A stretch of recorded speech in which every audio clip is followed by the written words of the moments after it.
Hello, and thanks for joining me today on my channel. This is Discovering My Fitness, and I'm doing my weight loss challenge. So I've been kind of fluctuating in weight, but today I really want to not focus on where I've kind of stalled, but more about how I got started being so sedentary before, and really so inactive that my muscle tone had really kind of deteriorated. So if you're someone who's super inactive and you want to get going on weight loss and exercising again, these are a few things you might want to consider. And I'll let you know some things I didn't follow so well when I first started. And you can kind of do your research and find out which is the best for you. So I'm not a doctor, dietitian, anything like that. These are just things that I've kind of, where I've come from and what I've overcome and things that I've researched. So just to give you kind of a heads up for yourself. So maybe some things you want to consider while you're doing your research. So start slow when you are first starting out. And they're talking about strength training, doing 2 to 3 days a week. Even with cardio, if you're not used to it and you're heavier like I was, you want to give your joints some time to recover. 2 to 3 days a week just to get yourself going, and then you can build up the number of days and build up the times. But of course, there is recovery needed, so make sure you're doing that and giving your body recovery time. Now, I didn't really do it this way, but it says in the research I did, do full body workouts. So I didn't necessarily include my whole body. I started with walking to try and get myself more mobile, and built up my walking to a point where I could walk for like a couple hours. And that may seem like a long time to you, but I started very small, just going for 10-minute walks, and built that up over a long period of time, and got to the point where I could sustain it and my body was able to accept it. Now, I still had issues with my hips and knees to a certain points, which is why I switched to doing some biking as well. But you need to find what works best for you, and they suggest full body so that you can go from one thing to the next to give your body a break. There's certain muscles you're using doing walking or biking, weightlifting, so you're getting a break from all those things. So that's really good advice. I didn't do that, but you'll find out what's best for you, or you could see a fitness trainer who can maybe help you design a program that would suit you best. So I kind of touched on it already, but duration. And now they say 20 to 30 minutes for exercise. Now that's for your physical gains. But I was more trying to get my body moving first, so I did start with smaller amounts of just 10 minutes of walking, just to get my body going again and get in the habit and do it regularly. And I wanted to come up with a positive. I didn't want to have any negatives. So if 20 to 30 minutes is too long, which it was for me, maybe starting smaller. So when you get these suggestions, 20, 30 minutes, those are really to get the health benefits you need. And then they suggest you can ramp it up. So if you're going to go for a 10-minute walk, you're probably not getting a super amount of health benefit, based on the amount of cardio you need. But if that's all you can do to start with, that will get you going. That's what I did. I started very small, and then I worked into it, and 10 minutes was enough to get me going. If you're capable, though, you want to get to that 20 to 30 minutes in a day. So just do your research on that. And again, there's all kinds of fitness specialists. You can go get somebody to do a training program for you. You can set that up. If you don't want to do the money, you can research it. There's lots of information on the internet, but find your place where you can start that's going to be positive for you, and then build on it. And of course, you want to build over time. Do something that's enjoyable, so you're going to want to do it over and over again. Okay, so if you're like me, I have trouble taking rest days, and not because I don't like the rest, but once I get the momentum of something, I like to keep going. But you need rest days, and especially as you get older, you're not going to recover as quickly. So young people can recover, and you might find, especially if you're a young person, that you can recover quickly, that you don't give yourself that rest. You're maybe going to overdo it quicker, and that can become a problem in itself. So make sure you're scheduling rest days. Give yourself that time. It might feel like, hey, I can handle it, but wait till you get going and your body's doing it for a little while, and then you start increasing your load.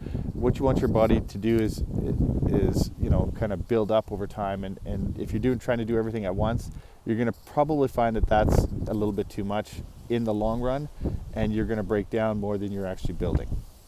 So in the research I was doing, it talks about progressive overloads. So again, the reason you want the rest days is because you're pushing your body beyond what it's normally doing. So you're overloading what you previously did, which is telling your body, I want to be more active. I want to be able to do more things. I want to be able to lift more weight. I want to be able to, go faster. I want to go further, all these things. So you're increasing the load, but you want to start at a place where it's easy for you to get started. Then you want to increase a little bit more, take your rest days so you recover, but then increase it a little bit more.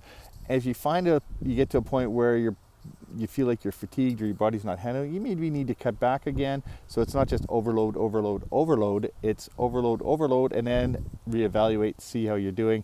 Maybe you take a step back and then you start loading again.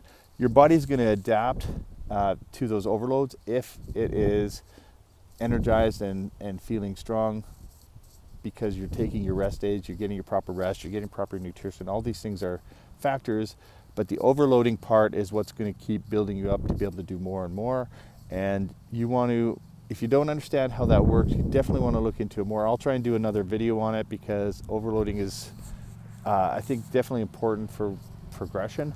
But it is something that's a little bit more touchy, because if you're just constantly overloading, you're going to push your body into that fatigue area, which is actually going to do more harm than good. So you want to use it properly, so it's not just all about like trying to get gains, because if you just push it, those gains will actually turn around on you. So you got to treat your body with respect. It is, a temple.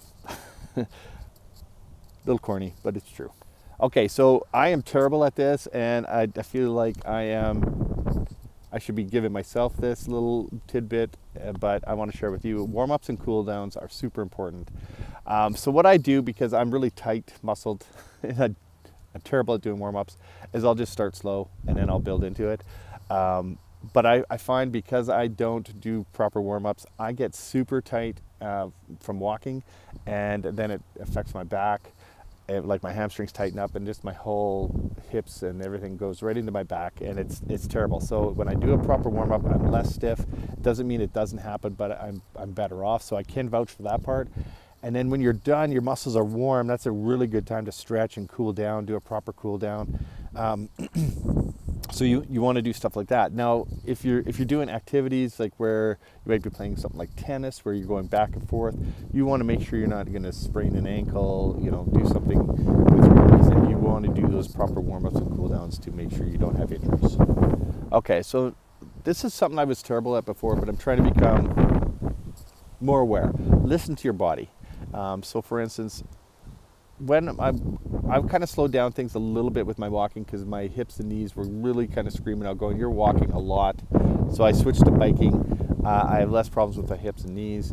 I still want to get my walking going, because I want to do lots of touring. So I still want to walk, but I'm alternating now with biking and walking, and I'm not walking quite as much as I was, but I listened to my body, and my body said, hey, listen, this is too much. Then I started biking too much, and my body said, hey, that's too much. I didn't listen so well, and ended up getting sick. So I believe I'm actually going to come out and just say I got the flu because my immune system broke down, because I was just pushing myself so much, and my legs just got super sore and tired, because I went out and biked every day for 2 weeks. Now, I wasn't like a race cyclist or whatever, but I definitely was biking quite a bit, because it's about 45-50 minutes to work, 45-50 minutes back. I have an e-bike, but even still, I do have to pedal, and uphills and against the wind, you're still putting in a fair bit of effort. I love the mobility of it, but it's still exercise, right? So my body did nothing before. Now I'm trying to do more biking, and too much is still too much, right? So listen to your body. It's going to tell you, take a break. I maybe need to take the bus one day a week and bike the rest. So that's maybe what I need to do to get that extra day of rest, or switch to walking and switch it up for myself. You need to do whatever is going to suit you best. So the final one is, again, just combining your exercise. So it talks about combining cardio with strength training. So like, again, I started, my cardio was really only 10 minutes. My walking was 10 minutes a day, and I just went out and did it.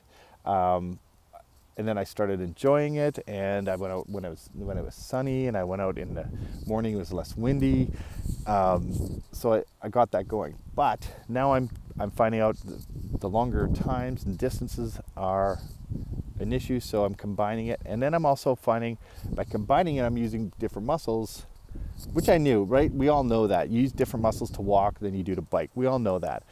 But when you start doing, you start to feel the different gains that you're getting. And I started doing core exercises. So I got my core exercises going. These things are all kind of helping me. I get stiff from walking, so it tightens my back up. But the core exercises and the stretching help my back. So combining all these different facets helps you out. So make sure you're not just trying to do one thing to lose your weight and one thing to get in shape. You kind of start mixing it up a little bit, especially when you've been sedentary, because when you've been sedentary, all your muscles have been kind of into that atrophy, right? It's just everything's kind of stopping. And I know it was a huge thing to overcome that, but it is possible for you to get it moving just step by step. And sometimes you're out there and you just, if you were super active before, you're like, oh, I could do this before, why can't I do it now? Well, obviously it's because you've been inactive, and I went through that. I know exactly how you feel, but change it up so you can try different things and just enjoy it. So I never used to walk anywhere I went. I always wanted to go as fast as I could, and I can't do that anymore. Now everything is, I take my time, I enjoy it, and even walking. If I am tired, I walk casually. There's no speed walking. And if I am biking, it's just a casual bike ride, but I'm out there doing activity, and that's the key point, as I just get out and do it, and I change it up. So if my knees and hips are sore, I do more biking. If my legs are sore from pedaling, I do more walking. I started out doing my core exercise. I make sure I do those 3 times a week. Probably could do those more, but right now 3 times a week is good for me. It helps out with my core strength and my back. Fantastic for me. You need to figure out your situation, but these are things I'm giving you hopefully to think about if you haven't thought about them before, and just let you know it is possible to move past that stage where you're stuck on the couch and you don't feel like you're ever going to be able to get out there again. It is possible. Everybody's different, so maybe your story is going to be different than mine. Leave comments below. Let me know things that might have worked for you and might work for somebody else. And of course, always check with your medical people, your physician, your dietitians, your trainers, or do the research yourself. I mean, if you're comfortable looking up all the information yourself, do that. And for people who maybe don't have as much money to go out and hire trainers, there's books you can read. But definitely all these things are things you want to have consideration when you're doing your workout program. So I hope that helps. Thanks for joining me today on my channel. Click subscribe and like to follow along. I'm going to be doing a lot more videos on losing weight, and I'm going to be adding some more on strength training towards the middle of the summer. Right now it's just the beginning of June. So and the reason I want to add strength training in is because I think it's such an important part of losing weight and helping develop your body after you've been sedentary. So I'm getting into that more and more myself, and I want to share how it's worked out with me and how it might be able to benefit you. All right, see you next time. Have a great day.